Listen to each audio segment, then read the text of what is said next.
Salut à vous! Aujourd'hui, je vais vous présenter des gabarits de coupe. Alors, ça ne ressemble pas à grand-chose, c'est simple comme bonjour, mais ça vous fait gagner un temps phénoménal pour vos petits bricolages. Alors, tout simplement, ces gabarits de coupe servent pour tout ce qui est machine à semelle. Donc, le petit gabarit ici pour moi, c'est cette machine, ok? Le grand gabarit, c'est pour la scie circulaire qui est à côté. Mais on peut très bien faire ça avec une défonceuse ou aussi bien avec une scie sauteuse. Donc le but du jeu, c'est de se faire, comme je vous dis, un gabarit de la largeur de la semelle que vous voulez donc utiliser. Donc au lieu de commencer à se faire des calculs dans tous les sens, comme tout le monde fait, et pendant longtemps je l'ai fait aussi, c'est-à-dire que lorsque vous avez un trait, par exemple ici, sur un biais, que je vais vous faire, on va commencer à se dire comment je vais caler ma machine pour pouvoir couper ce trait en biais. Donc effectivement, on va se dire, alors je suis dans un premier temps le petit trait qui est sur ma machine, mais ça ne veut pas dire que je sois super précis lorsqu'on veut arriver à peu près au millimètre. Donc on va commencer, comme beaucoup font, c'est-à-dire de commencer à se dire, alors je vais mettre déjà ma machine de ce sens-là, je veux garder cette pièce-là, donc il me faut ma largeur de lame, il faut qu'elle soit de ce côté-ci, donc je vais prendre ça par rapport à ma semelle, donc 2,5 à peu près, donc je vais retracer un petit trait à 2,5 à peu près. Hop, je vais mettre un bout de bois que je vais caler et je vais découper. Donc, on passe par une phase de calcul puisque forcément, dans une semaine ou dans 15 jours, je ne saurai plus combien fait ma semelle, ni d'un côté ni à droite, si j'enlève la lame, si je garde la lame. Enfin bref, c'est tout un calcul un petit peu compliqué. Alors qu'ici, je sais que ma machine, je vais la mettre dans ce sens-là, donc dans ce sens-là. Donc je prends mon gabarit de coupe. Je sais que je veux garder cette pièce-là, donc je veux que mon trait de scie soit celui-ci. Hop, je mets mon gabarit de coupe, pile poil. Hop, ici je vais venir caler directement mon petit bout de bois. Alors j'en ai pas sous la main, mais je vais trouver ça rapidement. Voilà, je mets mon petit bout de bois. Tac, ici, un serre-joint. Et c'est parti. Pour fabriquer ces gabarits, tout simple. Vous allez déjà récupérer un bout de plexi complètement voilà, neuf ou foutu. Ce bout-là, on l'aurait mis à la poubelle parce qu'il est tout rayé.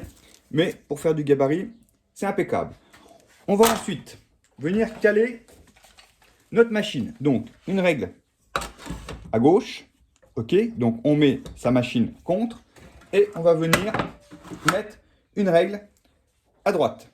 Jusque-là, pas de souci. Vous mettez votre deuxième serre-joint pour que la machine puisse passer voilà, entre les deux. Que ça coulisse, mais tranquille. Une fois que vos deux règles sont maintenues, vous allez donc découper ici grossièrement la plaque. Ensuite, plus qu'à l'ajuster pour que ça rentre pile poil ici. Donc j'ai quelques petits millimètres à faire. Donc là, je me suis mis une bande. Donc je vais venir un petit peu venir finir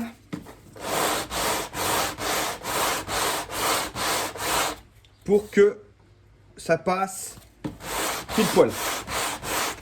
Une fois que ceci passe comme la machine, on va poser la machine dessus et on va mettre un petit coup de lame au-dessus, un petit coup de lame en dessous, mais pas tout à fait au-dessus, puisque sinon on ne sera pas forcément... Voilà, il faut 2 cm avant chaque bord, on fait une petite marque. On lance la machine.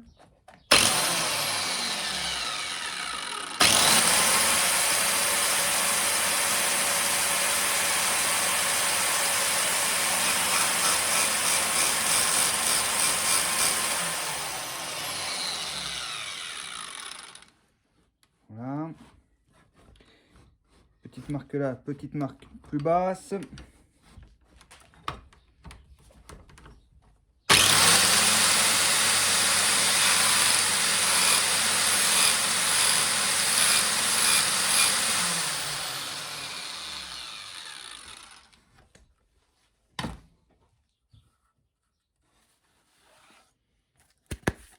Une petite marque là, une petite marque là, et on va faire tout ça au réglé maintenant. Ensuite, avec un cutter pour être précis, on va relier du coup les deux petites coupes qu'on a faites. Donc, on va se mettre à ras une coupe, à ras l'autre, voilà. Et on va tracer une ligne qui traverse donc toute la plaquette. Voilà, c'est qu'un passage. On la retourne, pareil pour celui-ci. Hop, on met le réglé contre. Ici, on met le réglé contre. Et voilà, on va venir tracer. Tac.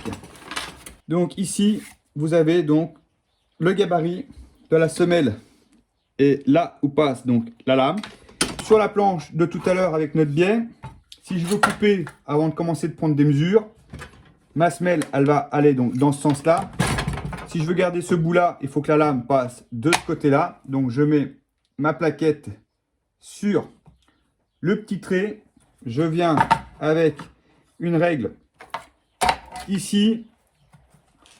Bien sûr, on met un serre-joint et on s'aperçoit que effectivement, si là c'était tenu, que ma petite lame passerait à côté et j'aurai une coupe, hop, sur le trait, pile poil sur le trait. Pour cela, on va faire une démonstration avec la grosse machine. Petite démonstration, il vaut mieux quelques images que de temps en temps des grands mots. Donc ici, j'ai tracé, j'espère que vous le voyez, un petit trait fin, très fin, où j'ai besoin de 11 cm ici à enlever.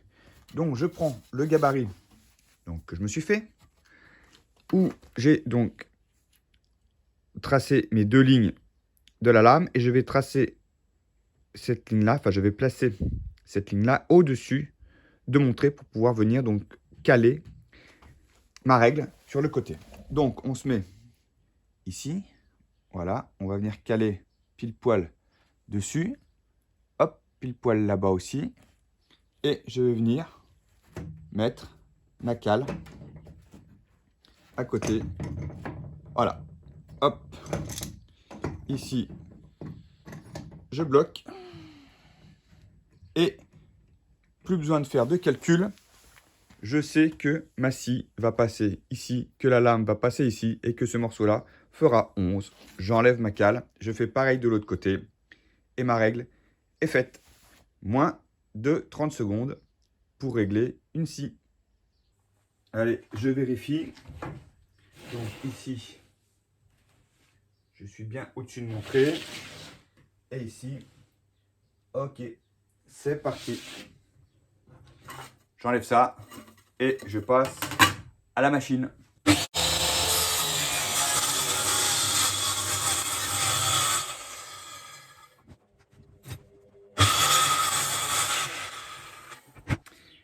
Allez, je vais vérifier avec vous. Donc on avait demandé 11.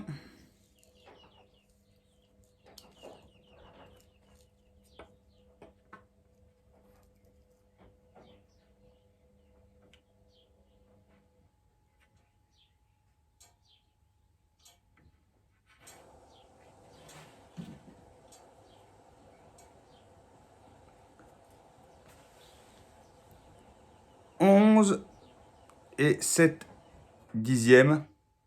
Donc on est vraiment pas mal. Donc on est quand même assez précis avec ce genre de grosse machine et juste un petit bout de plexiglas. Merci d'avoir regardé cette vidéo.